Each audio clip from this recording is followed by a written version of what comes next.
Is it true that you've never been to Budapest? That is true, yeah. So on this little trip that I took around Europe, I went to Malmo, and it was the Eurovision Song Contest final in Malmo while I was there. So I met up with this group of people I'd been put in touch with, and we had a few drinks, but it meant that in the morning I missed my train to Budapest. And it wasn't going direct from Malmo to Budapest, but it was, that was the next stop. I was going to have to go to wherever and then change. And it was kind of, I had to work out if I was going to take that trip another day and then miss out going to Barcelona, but then I had friends in Barcelona and I was like, I didn't, So, yeah, regrettably, I've still never been to Budapest. The intent is still there? Yeah, definitely. I'll get there one day. Yeah, it would be weird to think what it's going to be like when I go there. Yeah. Have you heard from maybe people from Budapest or fans? I did an interview once on the phone for a Hungarian blog, and the guy's first question was like, how was your time in Budapest? Do you like Budapest? And I went, I've never been to Budapest. And he was so stuck after that, he was like, So yeah, I don't know if I've heard much. It'll be interesting to see what it's like when I get there. Okay. Yeah. Well, the song has really taken off. It's, I think, number 6 in Italy for a while. It did really well over here. It's still doing. What does it do to you when you only have an EP out and there's so much hype? You've been, I think, you placed 5th in the BBC Sound of 2014. Does it add a lot of pressure on you? I mean, it could. I can imagine some people would let it. But the way I see it is just, this is an amazing opportunity. Like, I've always loved making music and performing music.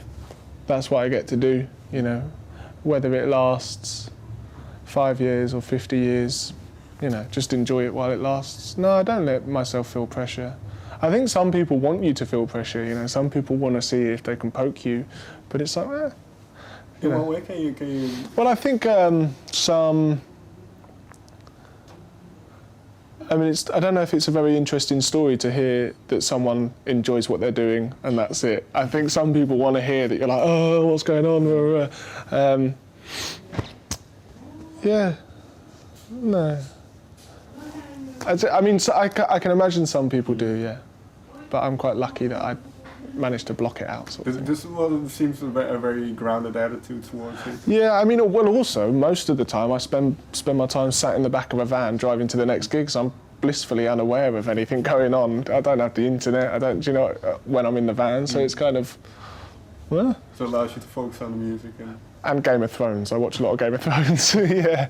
No, it does, it just kind of, and also what I'm really lucky with is everyone that I work with, and you have to make sure that it's the way, but I get on with them and I love them and we all, it makes it all a fun experience. Is this easy to do when you're signed to such a big label? Yeah, when I met quite a few labels, and for me it was who I got on with the most. Okay, so you definitely had a own say in who you worked with. Oh yeah, when it came to the label, I wouldn't have signed it unless I got on with them, and also, when you sign a record deal, you just have to, if you're signing a record deal, then you're agreeing to work with a group of people. I think some people sign a record deal and then go like, no way, I don't need you. It's like, well, you've just signed it, so you probably do. No, it's key to make sure that you get on and trust the people. And then there's one other song I wanted to talk about, which is Cultivar. And there's a line in there, I wrote it down.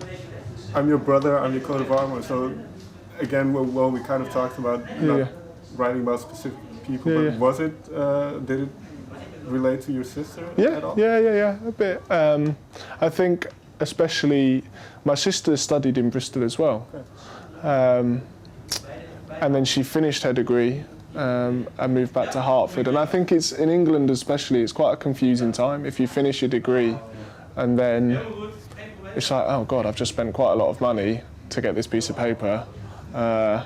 What do I do? I need to, so I guess it's nice to, I think people should relax and I think people need reminding how old they are. It's like, God, calm down. Like, you've got ages. Just chill out, yeah.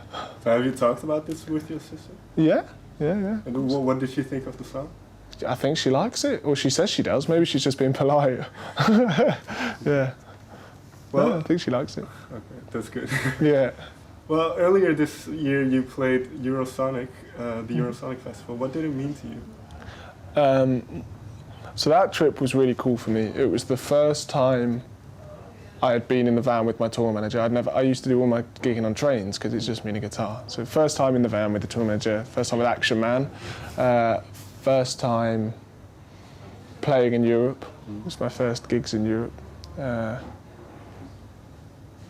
And I was so pleased when I got there and how relaxed it was. Everyone was just, I mean, it wasn't relaxed in the sense I did a lot of interviews and I was doing a lot of gigs, but the crowds were brilliant. I played in this coffee shop, I remember, and they did really good coffees apparently. I don't drink coffee, but Action Man said he liked the coffee.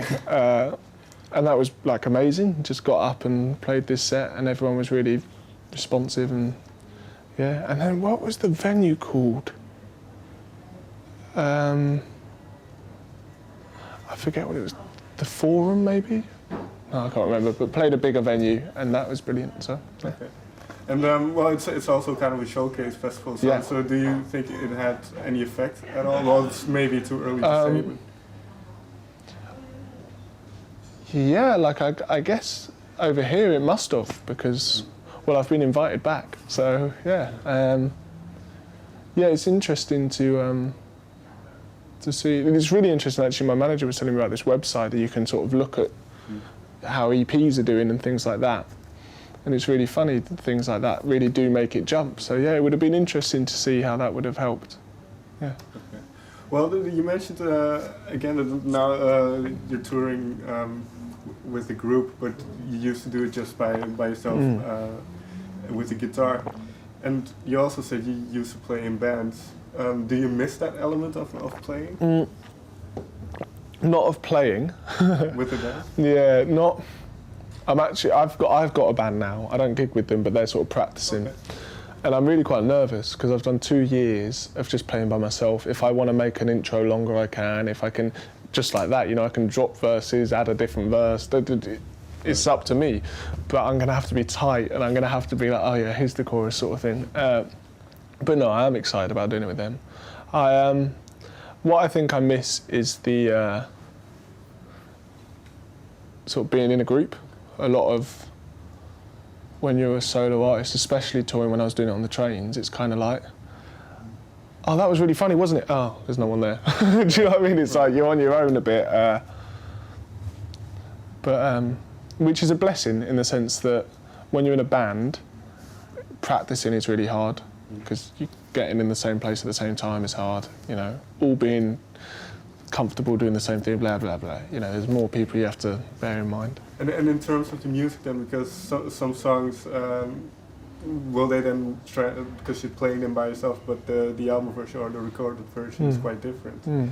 Is it then easy to translate it because you have to strip everything down every time? Yeah, when we went into the studio, the songs were just me and a guitar, little demos. Okay. And then we would just chuck everything at them. Everything, and then take things off, and it was a really fun way to work. So it was like, yeah, that really helps the song. And so playing on my own is great. The thing that's great about it as well is that at quite a few festivals, I'll be doing a set with the band, and then the next night a set on my own on a smaller stage, which is it's amazing that I get to do that. Okay. Yeah, well, one of these festivals is Best Kept Secret here in the Netherlands. What are your thoughts on it? I don't have thoughts because I've never been there, but I've heard good things. People say it's brilliant, so yeah, I'm looking forward to it. When I was younger, I always used to go to festivals with my friends, and we were constantly trying to work out how we could go to festivals for free. And I've worked out, get on the bill. I'm on the bill, and this summer I get to go to so many festivals, which is amazing. I love festivals. Okay, finally,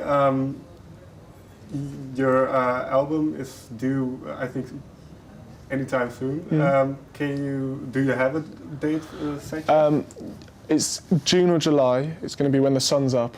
It's going to be a good festival album, I think. It's quite a fun album. I